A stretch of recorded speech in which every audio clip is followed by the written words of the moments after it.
Hello everyone and welcome back to my channel. My name is Bree Buonomo. Hi if you're new here, or hey if you've been here before. Today we are going to be doing my second year of spooky Halloween reads. So last year around this time I posted a video recommending some books that are either good to kind of read in one day around Halloween or just spooky reads in general. And I'm back to offer a few more books to that list for this year based on the books that I've read since I made that list last year. So let's just jump into it. The first book on my list is going to be Winterwood by Shea Ernshaw. I've mentioned Shea Ernshaw in my last video last year with her Wicked Deep book, and this one is her second book that she came out with, and it again has all of these wonderful creepy eerie vibes because Shea Ernshaw just has the most atmospheric writing I've ever read. She is a young adult author, but you can really, I think, enjoy this either as like a traditional, you love young adult books, or if you like a little bit older. Now, there are definitely some classic YA cliches that happen in this book, but I think overall her storytelling and the way that she weaves in this kind of magic system is fascinating. So in this book, you are following two people, Nora and Oliver, and Nora is from a line of women called the Walker women who are notoriously known to be witches, and Oliver is at a boys' school that is kind of like a boarding school to correct poor behavior in young men, and they end up meeting by happenstance and kind of solving a mystery about this boy from the school who's gone missing and turns up dead, and how Nora's magic is trying to reveal itself because she's not really sure what her magic is. And they kind of go on an adventure together throughout this, and I don't want to say more because it is kind of a little mystery, but it is extremely atmospheric, and the whole witch lore in this is so fascinating. There's different chapters, and I don't think it's between every chapter, but there's definitely little chapters that like are about the history of the Walker woman, about how they are witches and what their witchcraft is, and then offers a spell in there. I absolutely love that personally. So I definitely think this is a great time around Halloween to read. Otherwise, if you're not sure if you want to read it quite around Halloween, I also think just in general, like fall and winter, this is a great book because even though it is atmospheric in a fall spooky way, it's actually set in the winter, so it's a perfect time to read that as well. So you could definitely give this a read sometime in the next few months. The next book on my list of recommendations is Horrid by Katrina Leno. This is a recent read for me and one that I gave 5 stars to because this is incredibly eerie and unsettling. It is a young adult book, but it really takes inspiration from classic adult gothic literature where you're not really sure what's real. There are a lot of uncanny things happening, things that aren't really explained, and there's a lot of intrigue and unknown factors throughout this entire book that really keep you guessing as to, is this supernatural? Is this realistic? Is someone going insane? Is there bigger, powerful players at hand? And the entire time you're reading it, you're really just wondering what is going on. So in this book, you are following Jane, who is moving from California to Maine after the death of her father. Her father died unexpectedly, and her mom, finding out that they were completely broke, decided to move back into her childhood home, which is the North Manor in Maine, in this small town. And there's a lot of rumors that are surrounding North Manor and a big history that is kept hidden from Jane, and big reason why they've never actually visited up until this point. So a small town mystery, eerie vibes, coming back into your old childhood homes or your relatives' homes for the first time. There's a lot of great elements in here that make it spooky. And personally, I was so happy to have read it around Halloween because I, again, recently read this, but I loved it. And I love uncanny gothic literature and those unknown elements, so this was perfect for me. The next recommendation that I have is Eight Will Fall by Sarah Harrion. This book I read earlier in the year, and it is a fantasy horror book, and exactly something that I think people would absolutely love to dive into during this time of year. This book follows 8 individuals in a kind of dystopian-esque fantasy world where these people with magic are suppressed and their powers are used to kind of basically make the people without powers more powerful than them, ironically enough. But at one point, there is a rumor that one of the most powerful magic users is still alive in the caves that are buried deep in the island.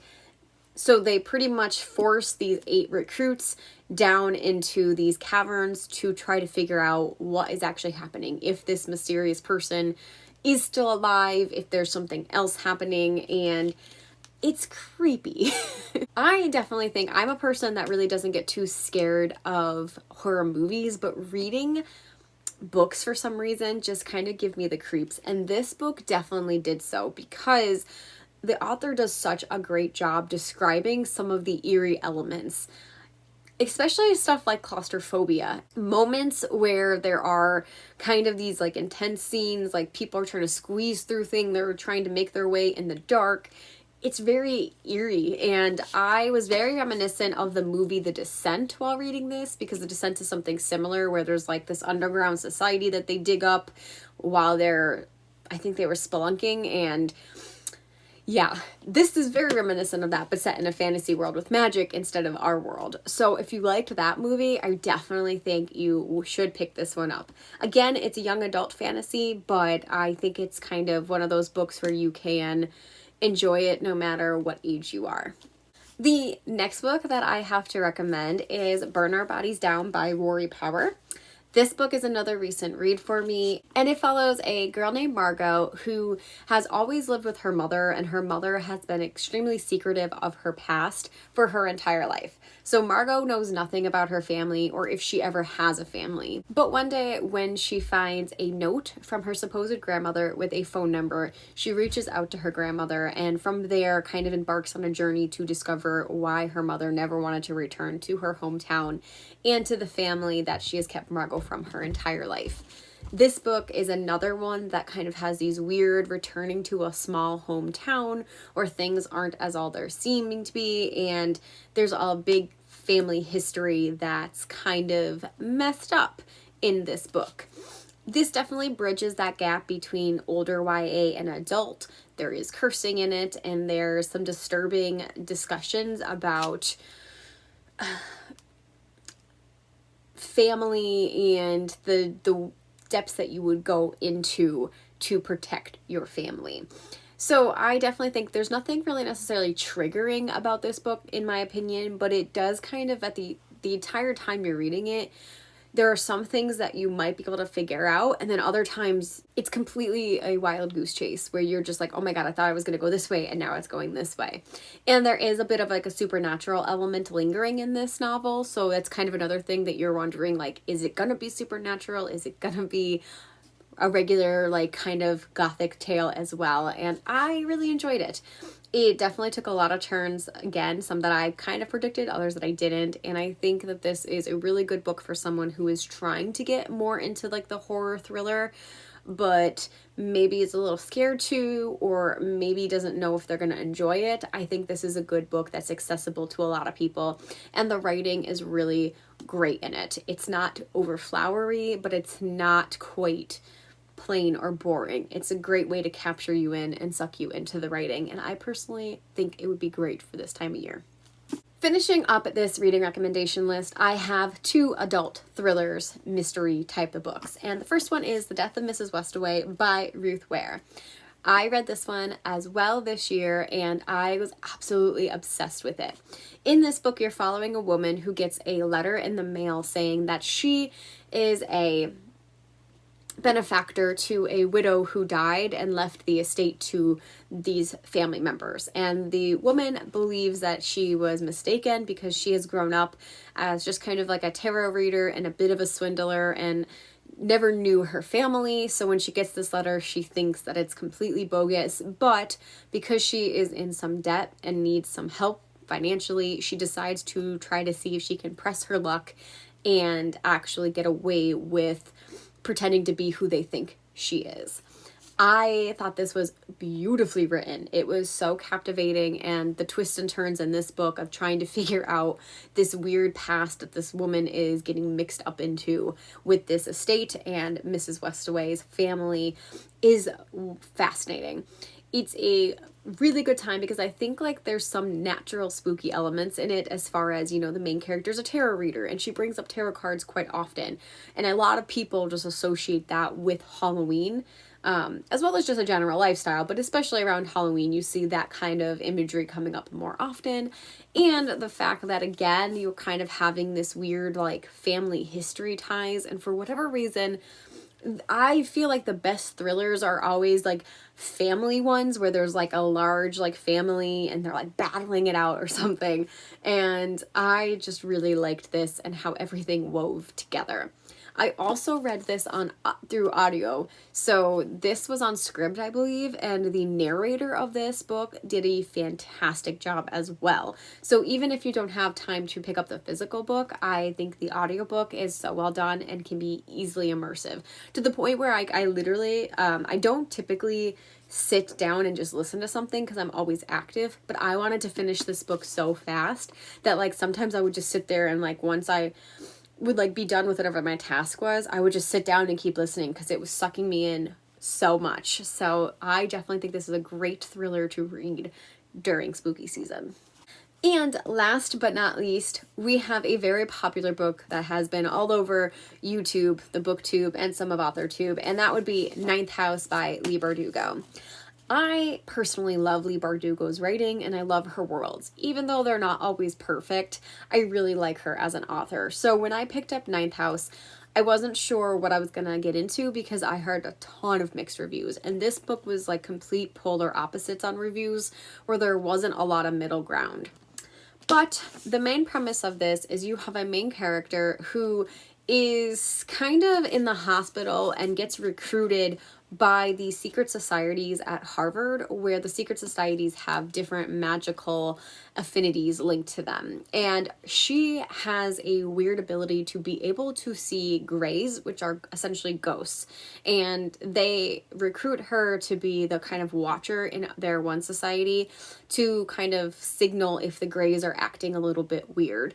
And there is a lot of like the complex lore behind these different factions and how the societies kind of are going corrupt a little bit. So there's a little bit of like that intrigue politically within these societies. There's a thriller, there's a mystery because Alex's past is pretty tarnished.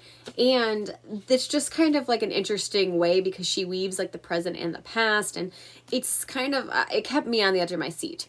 The one downfall about this book was I did think that the beginning, first like couple chapters was very hard to get into, and it took me a couple tries to actually read it. But once I kind of got through the first couple chapters, it sucked me in and I really wanted to know more. This is the first book in a series. I think it might be a trilogy, but the first book is definitely a good one to read around this time of year, especially because like look at that cover. That cover is like, it just screams spooky season.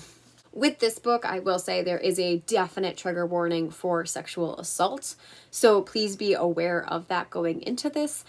To my knowledge, I think it is only one scene in the book, but it does impact some of the decisions that are made down the line, so there is like a trauma factor as well. So definitely be careful going into this if that's something that triggers you. We don't want to set you off. But if you are okay with that kind of content, then I definitely recommend this. And this is another book that was great listening to the audio. For someone who got stuck in the beginning of the book, the audiobook kind of got me through that harder part and into the story that I really enjoyed. So there you have it, everyone. Those are my spooky reading recommendations for 2020. I'm sure by next year I'm going to have a ton more to provide to you guys, but I think that is a pretty solid list. A lot of these books are newer releases, so you can be sure to kind of catch up on some of the books that are new this year, as well as within the last like year or two. And hopefully by next year when this is, you've read all of these and I can provide you with more. But let me know down below if you have read any spooky books this season, any books that are like thrillers or mysteries or just have a very like paranormal element to them that you think would be great to add to this list. And maybe I will also check them out in some future video. But until next time, I will see you then. Bye.